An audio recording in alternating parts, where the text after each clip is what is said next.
రాజు గారు సార్ ఇప్పుడు వాళ్ళ ముగ్గురు యాక్చువల్లీ మీరు కూడా ఏంటంటే డిబేట్లు పెట్టినప్పుడు ఇలా ముగ్గురు కూటమే, ఇలా ముగ్గురు 3 పార్టీలు అయి ఉండొచ్చు, కానీ మాట్లాడేది ఒక ప్రభుత్వం తరపునే. కనీసం ఒక మనిషిని తగ్గితే మా బోటోడికి ఎక్స్ట్రా సమయం దొరుకుతుంది. మీకు లేకపోతే ఇంకొక ఆప్షన్ ఉంది, మీరు కూడా కూటమిలో కలిసిపోండి వచ్చే ఎలక్షన్ నాటికి. మాకు అంత అవసరం లేదండి, కూటమిలో కలిసి అంత కర్మ మాకేం పట్టలేదు. మా దమ్ము మా శక్తి మాకు ఇండివిజువల్ ఉంది. ఓ ఎలక్షన్ పోయినా ఇంకో ఎలక్షన్ గెలిచి చూపిస్తాం.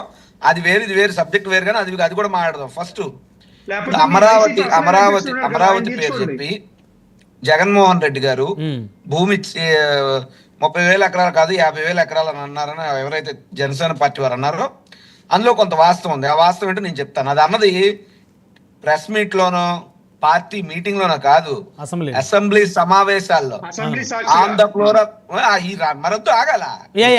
బాబు గారు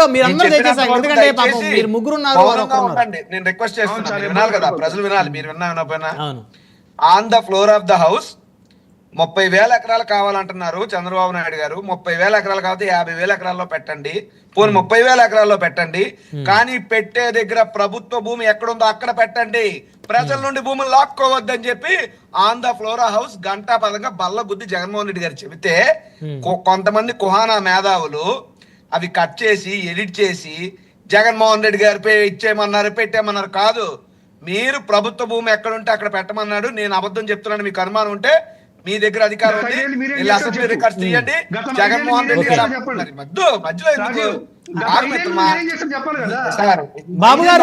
బాబు గారు మీరు చెప్పారు కదా, మీ వర్షం మీరు చెప్పారు. బాబు గారు దయచేసి ఆగాలి, ఓపిక ఉండాలి. చెప్తారు, నేను అడుగుతాను కదా, నేను అడుగుతున్నాను కదా. ఇప్పుడు మీరు ముగ్గురున్నారు, వారు ఒక్కరున్నారు. మీరు కంటిన్యూ చేయండి. మీరు చెప్పింది తప్పైనా ఒప్పైనా నచ్చినా నచ్చకపోయినా నోరు మూసుకుని నేను ఉన్నాను. నేను మాట్లాడినప్పుడు కూడా మీరు నోటికి పని చెప్పకుండా చెవులతో వినండి, ఓర్పు ఉండాలి మీకు. మరి నేను చెప్తున్నాను లేదా మీరు మైక్ ఆపండి. నేను చెప్పేదాన్ని సగం టైం ఇలాగే కిల్ చేస్తాను. జగన్మోహన్ రెడ్డి గారు చెప్పిన దానికి అది క్లారిటీ. 2, రాజీవ్ గారు హైకోర్టు అడ్వకేట్ కదా, హైకోర్టుకి వెళ్తున్నారు, లేదా సచివాలయంకి వెళ్ళారు, లేదా అసెంబ్లీ సమావేశాలు ఎక్కడ పెట్టుకున్నారు, గ్రాఫిక్స్ అంటే ఈయన నిజం కాదా అంటే ఈ 3 తాత్కాలిక భవనాలు అని చెప్పి మేము వెళ్ళిన మాట ఎంత నిజమో మిత్రమా. హైకోర్టుకి వర్షాలు వస్తే అదే హైకోర్టులో నీళ్లు వచ్చి ఫైల్ తడిసిపోయింది.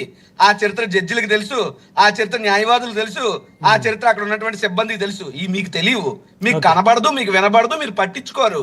సో లోపభూయిష్టంగా ఒక ఎస్ఎఫ్టీకి వేల కొద్ది డబ్బులు దోచేసి పనికి మాలిన చెత్త తాత్కాలిక నిర్మాణాలు చేసి అమరావతిని నాశనం చేసిందే మీరు, మీ ప్రభుత్వాలు. 1.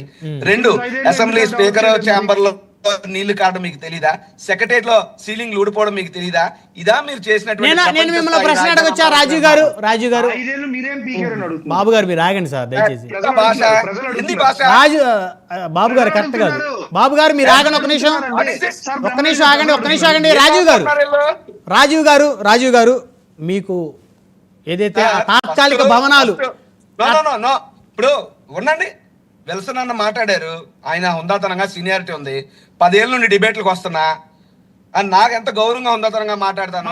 ఒకడేమో పేటీఎం మాట్లాడు, ఇంకోడేమో ఏమో పేకలు అంటాడు. ఏది పీకులు వెళ్ళారు, ఎవరు యూజ్ వీళ్ళు ఇష్టానికి మాట్లాడతారు. కూర్చొని డిబేట్లు పెట్టి బాబు గారు దయచేసి ఇప్పుడు బాబు గారు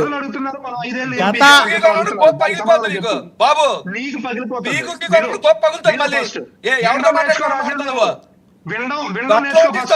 బాబు గారు కరెక్ట్ పద్ధతి కాదండి. బాబు గారు మన డిబేట్ హుందాగా జరగాలి. బాబు గారు ఇక్కడ తిట్టుకోటాలు లేదు. దయచేసి సబ్జెక్ట్ ఏదైతే అదే మాట్లాడుకుందాం. నేను వారిని అడుగుతున్నారు, గత 5 ఏళ్ళు మీరెందుకు ఒక సెక్రటరీ కట్టలేకపోయారు, మీరెందుకు ఒక హైకోర్టు కట్టలేకపోయారు అని చెప్పేసి నేను అడుగుతున్నాను. మీరెందుకు మళ్ళీ రెస్పాండ్ అవుతారు? నేను అడుగుతున్నాను, ఆగండి మీరు. జనసేన మాట్లాడాడు కాదల్లా విన్నాను కదా, మాట్లాడుతుంటే రాజు గారు మీరు మాట్లాడి కంక్లూజన్ ఇవ్వండి. కంక్లూజన్ కాదు, నాకు 3 మినిట్స్ టైం కావాలి. ముగ్గురు మాట్లాడి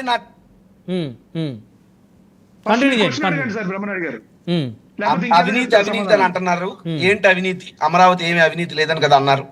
ఉదాహరణకి 2014 నుంచి 19 మధ్యలో 2017 సెప్టెంబర్ నెలలో GOMS నెంబర్ 281 అనుకుంటాను, ఇఫ్ ఐఎమ్ నాట్ రాంగ్.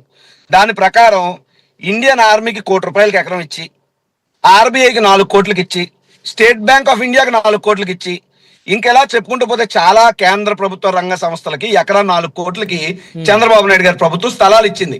10 ఎకరాలు, 5 ఎకరాలు, 3 ఎకరాలు, 2 ఎకరాలు, whatever it may be. But VBC fertilizers అని విశాఖపట్నం బాటిలింగ్ కంపెనీ అని గీతం మూర్తి గారి తాలూకా కంపెనీకి 498 ఎకరాల భూమి ఎకరా ₹1,00,000 చొప్పున ఇచ్చింది. అంటే గీతం కాలేజీకి సంబంధించిన వాళ్ళయా?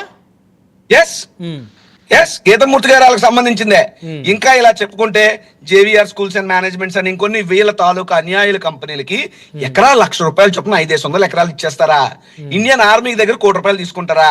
RBI reserve bank of India దగ్గర 4 కోట్లు తీసుకుంటారా? అంటే అమరావతి పేరు చెప్పి మీ అనుయాయులకి, పేద ప్రజల నుండి 3 పంటలు పండే భూమిని తీసుకున్నటువంటి మీరు మీ తాలూకా అన్యాయులకి దారాదత్తం చేస్తే రియల్ ఎస్టేట్ వ్యాపారంగా అమరావతిని అవినీతి కుంభకోణంగా మీరు మార్చితే మీకు ఇది కనబడదా? అంటే మా మీద పడతారా? ఇప్పుడు నేను అన్ని కూడా వాస్తవాలే చెప్తున్నాను. రెండవది, జగన్మోహన్ రెడ్డి గారు 3 రాజధానులు అన్నారు. విశాఖపట్నంలో ఏం చేశాడు జగన్మోహన్ రెడ్డి అన్నారు. నాది విశాఖపట్నం. నేను చెప్తాను జగన్మోహన్ రెడ్డి గారు ఏం చేశారు.